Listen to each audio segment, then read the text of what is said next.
So ayun, magandang araw mga bossing. Meron naman tayong deliver, saka isang repair ng Piso Wi-Fi. Parang taga Laguna to. Yung isang deliver ko ito nung nagpa-repair sa akin na aran, tapos may pinagawa siyang Piso Wi-Fi na pina-build niyang Piso Wi-Fi. Nung Microtech niya, i-convert niya ng Piso Wi-Fi. So ito na, tapos na, deliver na sa kanya. Tapos meron pang isa, malapit lang din sa may area niya, taga Laguna rin to. Bali, sira naman ng Piso Wi-Fi noon. Kailangan nando i-flash, sabi niya. Pero check natin pa rin kung flash lang ba ang kailangan nun o may iba pang troubleshoot doon. Medyo hapon na rin ako nakaalis ng bahay. Gawa ng marami akong ginagawa ngayon at pinagkakabalahan ngayon. Isa pa, hindi pa tapos nung PisoNet ko doon na inaayos. May mga binabago pa ako. Saka hintayin nyo na ng vlog noon. Meron din akong gagawin doon na upgrade. Isang malaking upgrade. Nung central lesson gagawin din all-in-one. Meron na siyang Piso Wi-Fi. Yun o. Tapos meron na siyang e-loading. Meron na rin siyang cash in. Meron na rin siyang coin changer. So ayun ang mga binabala ko ngayon. May charging station na rin yun. All-in-one na siya. Bali all-in-one na siya. Lahat andun na. Boss, SCB kutan to? SCB kutan pa ganun? Kakanan. Salamat bossing. So dumaan na naman tayo sa mga tagong lugar, kaya patanong-tanong tayo sa mga tao dito. Shortcut to dinaan natin, pero shortcut na naligaw ako. Pero ayos lang yun. Yan talaga ang buhay. Ayun, nasa Bigutan tayo. Medyo malayo pa tayo. May 2 oras pa mula dito sa Parañaque. Wapya. Dito sa Parañaque, may 9 na taon din ako nanirahan dito. 9 na taon na ako nangungupahan dito. Kasi dito yung dati kong trabaho, Parañaque. Kaya dito ako natira. Dito ako napadpad ng 9 na taon. Kita nyo yung bridge na yan. Mahaba yan. Sobra. Nakakapagod yung footbridge na yan. Mula dito, patawid doon sa may pinakabila, sa may SM Bigutan. Napakalayo.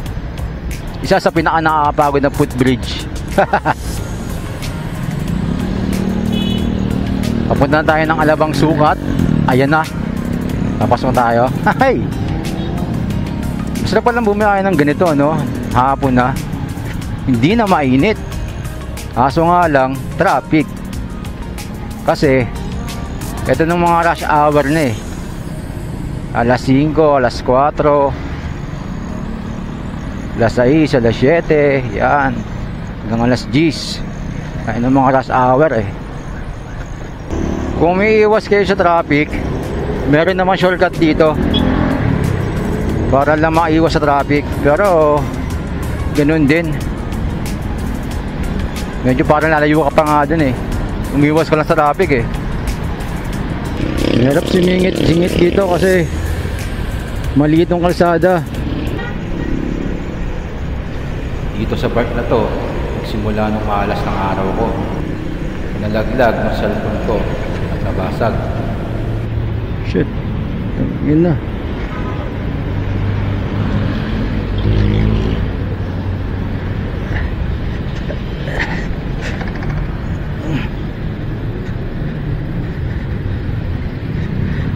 Shit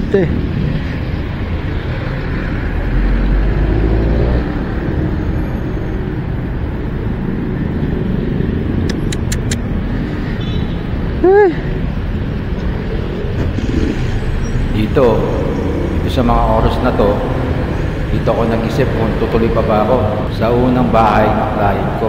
Kasi hindi ko alam papunta doon at nasira na rin ang cellphone ko. Wala na akong base na magagamit. Kaya nag-desisyon na lang ako na magtungo sa pangalawang client ko para ihatid yung Piso Wi-Fi niya. Kasi yun na lang ang option ko. Wala nang iba. Sira.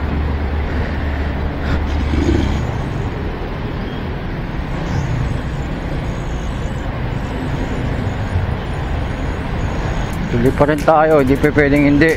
Nasira ng cellphone ko, nalaglag. Talaga, Renggis talaga. Pero tuloy pa rin tayo. Kanta sila cellphone ko. Sura Shit Hindi ko na mapupuntahan ng isang client ko. Nasira cellphone ko. So hindi ko pa naman kabisado nung area niya. Doon sa may Piso Wi-Fi na papadalang ko. Kakainis. Nasira. Pero tuloy pa rin. Hindi pwedeng hindi kasi malayo na ako nasa Paranaque na ako eh. Kakainis. Talaga, may araw na swerte, may araw na malas. Pero di mo tayo masasabing malas tayo ngayon. Ay nako, bad trip. So diretso lang tayo sa bahay ni sir kasi hindi ko siya makakontak eh. Hindi na siya makakontak kaya diretso tayo sa bahay niya. Sana nandun siya. Kung wala naman siya doon, iwan ko lang siguro ng piso wifi. Tapos ipa-Gcash ko na lang sa akin siguro ng payment. Bad trip naman. Pero ganun pa ma'am, wala eh. Ganun talaga eh. So nasa Muntinlupa na tayo. Na maka-move on na. Nalaglag ng cellphone ko.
At dumating na nga tayo sa bahay ni sir, pero nung malas sa atin ngayong araw na to tuloy-tuloy. Kasi nung piso wifi natin dito, pagdating natin okay naman na, nitest na natin lahat. Pero pagdating sa coin slot, hindi na nahuhulugan kasi nga biglang hindi na gumana ng coin slot niya. At papalitan ng coin slot to, syempre as builder, hindi ko naman pwede sa kanyang iwan to na may problema nung piso wifi natin. Kaya no choice ako, iuwi ko to Caloocan, tapos next day babalik ko siya ulit dito. Ayan, medyo nagka-problema tayo sa ano ngayon. Uwi, balik natin ito sir, balik natin ito sa bahay kasi nga nagka-problema sa coin slot. Ayan siya, ano na coin slot mo sablay.